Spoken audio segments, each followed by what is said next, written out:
Assalamualaikum warahmatullahi wabarakatuh. Di sini kami akan menjelaskan atau mempresentasikan mengenai teknologi informasi dalam manajemen rantai pasok. Perkenalkan kami, Calimatu Sa'dia, Ernisania Maulida, dan saya Lailia Ramadina Putri Afandi. Yang pertama, peran informasi dalam manajemen rantai pasok. Dalam supply chain management terdapat 4 penggerak atau driver, yaitu persediaan, transportasi, fasilitas, dan informasi. Informasi ini merupakan penggerak utama yang sangat memengaruhi ketiga penggerak lainnya. Dan peran informasi ini juga sebagai pendukung kolaborasi dan koordinasi dalam supply chain yang dapat membantu dalam pemilihan keputusan yang lebih tepat karena kekuatan analitis pada komputer akan menunjang pengambilan keputusan ini. Di dalam perusahaan teknologi informasi juga akan menunjang kinerja perusahaan karena perencanaan strategi perusahaan menjadi lebih terpusat karena adanya informasi. The next, peran informasi juga dapat menjadi dasar agar proses dari rantai pasok dapat berjalan dan juga pengambilan dan pembuatan keputusannya akan menjadi lebih baik. Karena tanpa adanya informasi, suatu perusahaan atau manajer akan kesulitan untuk mengetahui berapa material yang tersedia, jumlahnya, apa saja materialnya, dan jenis produk yang akan diproduksi, serta berapa permintaan dari pelanggan dan sebagainya.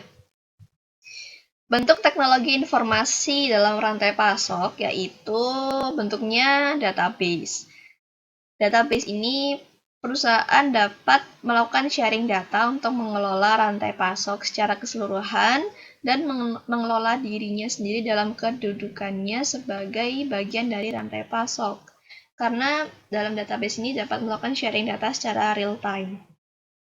Dan konsep ini didukung oleh pengembangan teknologi informasi dan komunikasi yang termasuk di dalamnya adalah Electronic Data Interchange, EDI, Internet, dan World Wide Web untuk menangani kompleksnya hubungan antara supplier hingga pembeli. Infrastruktur teknologi informasi. Dalam infrastruktur TI ini ada beberapa, yaitu sistem operasi dan jaringan, seperti adanya Windows, Mac, iOS, juga arsitektur sistem seperti database dan presentation device. Basis data atau database ini terdiri atas beberapa poin, yaitu relation database, object oriented database, data warehouse, data mart, groupware database.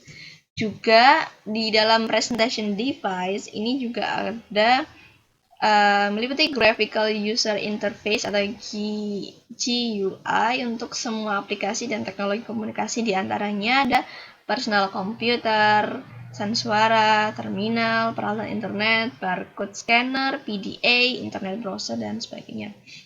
Oke. Next, komponen-komponen teknologi informasi dalam rantai pasok akan dijelaskan oleh rekan saya, Sania. Halo, aku Sania. Saat ini aku akan menjelaskan tentang komponen-komponen teknologi informasi dalam rantai pasok. Nah, komponen TI ini berfungsi sebagai pendukung dalam proses manajerial di rantai pasok itu sendiri.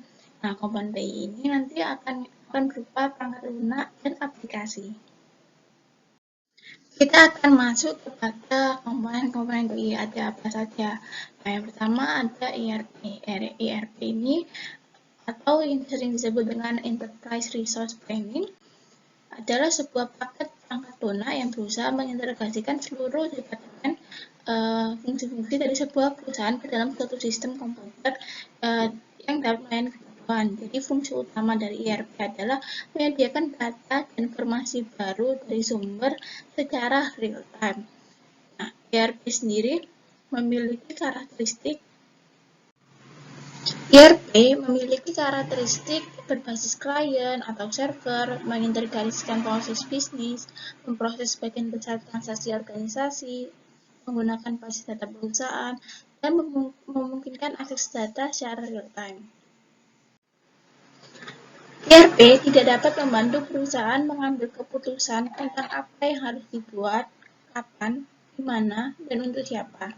Oleh karena itu dibutuhkan alat yang disebut analytical solution dan juga decision support system sebagai sistem pendukung keputusan atau disebut dengan alatnya ini adalah e-business.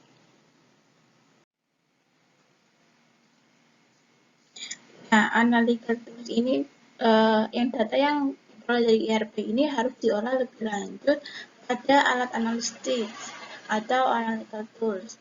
Contohnya adalah decision support system atau DSS.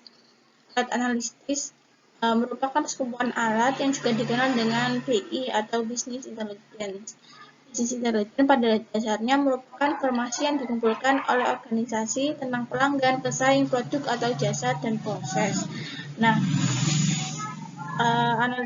analytical tool ini meliputi model DSS tadi, queries atau antrian, kalkulator, statistika, data mining, kemudian web agent, kecerdasan buatan online, processing, atau OLAP tools.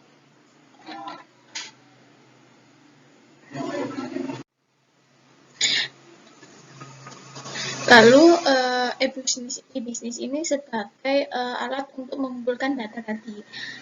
Jadi semakin berkembangnya zaman, e-business ini tidak hanya dilakukan secara manual, tapi juga dilakukan secara online dan berbasis internet. Sehingga e-business merupakan kegiatan pertukaran informasi dan transaksi melalui media elektronik baik dalam sebuah organisasi maupun dengan stakeholder yang mendukung proses bisnis ini tadi. Seperti contohnya adalah e-commerce. E-commerce ini digunakan untuk mengumpulkan data contohnya untuk mengetahui Jadi, data-data yang dikumpulkan pada e-business adalah contohnya produk mana yang diinginkan oleh konsumen, atau seperti contohnya Gojek mengetahui data daerah-daerah mana, tempat-tempat mana yang pada saat itu ramai konsumennya, sehingga Gojek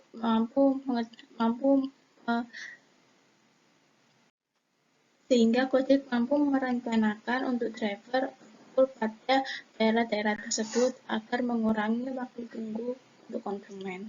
Itulah penjelasan dari komponen TI. Selanjutnya akan dijelaskan oleh Lelia. Terima kasih. Untuk selanjutnya yaitu isu pengembangan teknologi informasi. Untuk isu pengembangan teknologi informasi pada rantai pasok, yang pertama ada standarisasi, di mana standarisasi ini diperlukan dalam teknologi informasi rantai pasok karena pasar memaksa adanya pengurangan biaya, baik dari segi maintenance, pembelian maupun pengembangan, dan juga penyebaran software serta interconnectivity. Lalu standarisasi ini terdiri dalam 3 hal. Yang pertama ada infrastruktur, yang kedua ada e-commerce, yang ketiga ada komponen supply chain. Infrastruktur tadi sudah dijelaskan, terdapat 3 komponen. Yang pertama ada sistem jaringan, yang kedua ada database, dan yang ketiga ada presentation device. Dan untuk e-commerce ini yaitu penyebaran atau pembelian atau pemasaran barang melalui internet, televisi ataupun jaringan lainnya. Lalu yang ketiga ada komponen supply chain. Untuk komponen supply chain terdiri dapat 3 komponen. Yang pertama ada ERP, ada e-business, dan juga ada analytical tools. Setelah standarisasi terdapat integrasi, di mana integrasi itu sendiri merupakan keberhasilan pengelolaan rantai pasok, membutuhkan integrasi proses usaha di sepanjang rantai pasok. Untuk integrasi sendiri terdapat 3 hal. Yang pertama ada informasi, yang kedua ada akses, dan yang ketiga ada analisis aktivitas. Yang pertama ada informasi atau pengumpulan informasi. Pengumpulan informasi ini setiap produk dari proses produksi sampai titik pengiriman atau pembelian dan penyediaan visibility visibilitas yang lengkap untuk semua pihak dalam supply chain. Dan yang kedua ada akses atau mengakses semua data dalam sistem dari satu kontak saja. Dan yang ketiga yaitu analisis. Analisis atau menganalisis, merencanakan aktivitas dan juga membuat trade-off berdasarkan informasi-informasi dari keseluruhan supply chain. Sekian presentasi dari kelompok kami. Bila ada salah kata, kami mohon maaf. Sekian, Assalamualaikum warahmatullahi wabarakatuh. Sampai jumpa.